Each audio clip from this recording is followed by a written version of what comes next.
Dios te bendiga, querido hermano.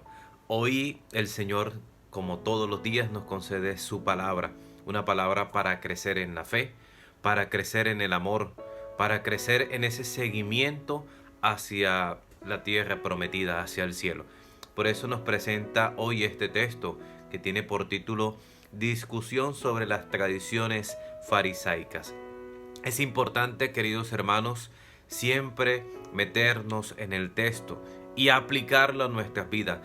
Tenemos mucho la costumbre de aplicar el evangelio a los demás, y ese es el peor error de muchos de nosotros. Si queremos llegar a la fe, si queremos llegar a ser verdaderos cristianos, tenemos que empezar a llevar el evangelio, la palabra de Dios, a nuestras vidas, a nuestros corazones, a nuestras acciones. Y por eso hoy el Señor viene a ser muy preciso, que se reduce en una sola palabra: la hipocresía, que es uno de los grandes males de aquellos que siguen el camino de Dios. Es una de las tentaciones más grandes, de querer aparentar, de querer ser, pero en el fondo, ¿qué hay? Eso es lo que hoy viene a traernos el Señor, porque ha sucedido todo el tiempo. Fíjense en los fariseos, en los levitas, e incluso en muchos de sus apóstoles llegó a suceder. Entonces, aún hoy sigue pasando, no tanto en nuestra iglesia, sino a nivel de todo el mundo. Por eso hoy el Señor nos regala esa palabra, porque hay la necesidad del cambio, porque tú y yo estamos llamados a dejar la hipocresía a un lado. A veces es muy fácil decir, no, yo no soy hipócrita, pero resulta que cuando ponemos a otra persona que nos mire, a que revise nuestra vida, ahí nos damos cuenta de que muchas veces queremos aplicar leyes y normas a los demás. Pongamos un ejemplo claro. Por ejemplo, vamos a la iglesia, estamos en misa y vemos a una persona que de pronto no puede comulgar.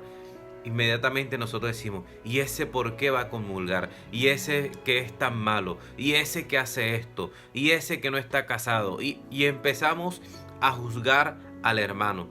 Pero muchas veces se nos olvida que nosotros no somos dioses. Y ahí empieza la hipocresía, porque nos volvemos jueces del hermano. Y se nos olvida que Dios nos ha perdonado a nosotros muchísimo. Más de lo que debería perdonarnos por nuestras acciones, por nuestros pecados. Pero el amor de Dios es tan grande, es tan infinito, que perdona todo. Y eso es lo que el Señor nos regala hoy en el Evangelio. Dos palabras. Yo les había dicho que una, la hipocresía, pero esa se contrarresta con la segunda palabra, que es el amor, la caridad. La caridad suprime, digámoslo así, lo que es la hipocresía. Resulta que el Señor nos está diciendo que abandonemos todo aquello que nos impide amar. Resulta que el pueblo judío viene con unas normas, con unas tradiciones, y por eso se les impide amar. Por eso veremos en un texto del Evangelio que el samaritano ha sido ayudado por el buen samaritano, ayuda a ese hombre que está en el suelo, mientras que el sacerdote, el levita y los demás nunca lo ayudaron, por estar apegado a la ley y a la norma. A veces simplemente decimos, es que eso no me toca a mí. ¿Qué es eso? Una norma, una ley. Es que eso no me corresponde, eso le toca al otro. Y resulta que ahí no está la ley del amor. Esa basura que está en la calle, yo no la tiré. A veces nos quedamos con cosas tan leguleyas y se nos olvida pasar al amor. Y es lo que el Señor hoy nos está pidiendo, que dejemos de ser tan leguleyos. Sí, hay unas normas, hay una tradición, hay unas leyes, pero ante todo está la ley, que es el amor. Por eso el Señor hoy nos quiere regalar esa clave, queridos hermanos. ¿Queremos amar de verdad? Debemos empezar a descubrir que el Señor nos ha amado. Y fíjense que el mismo Jesús ha violentado todas las normas, en el buen sentido. Ha violentado la ley natural. Fíjense cómo ha nacido. Ya eso es violentar la naturaleza, digámoslo de esa manera, porque ha nacido en una mujer sin que haya contacto con un hombre.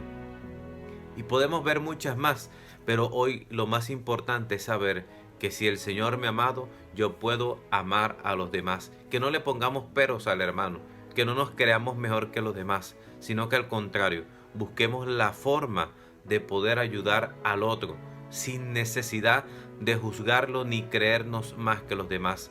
Por eso no es bueno estar aparentando tanto, Por eso no es bueno estar creyéndose uno el más religioso de la iglesia, ni el que se pone más rosario, ni el que tiene más imágenes. Sí, eso es bueno. Pero si ese tantas imágenes, tanta lectura, tanto rosario, no te ayuda a amar al que tienes al lado, no sirve de nada, dice un canto. Queridos hermanos, pidámosle hoy al Señor que nos conceda a todos vivir el mandamiento del amor, que es lo que nos hace llegar al cielo. El Señor te bendiga y te guarde en el nombre del Padre, del Hijo y del Espíritu Santo. Amén. Que tengas buena jornada.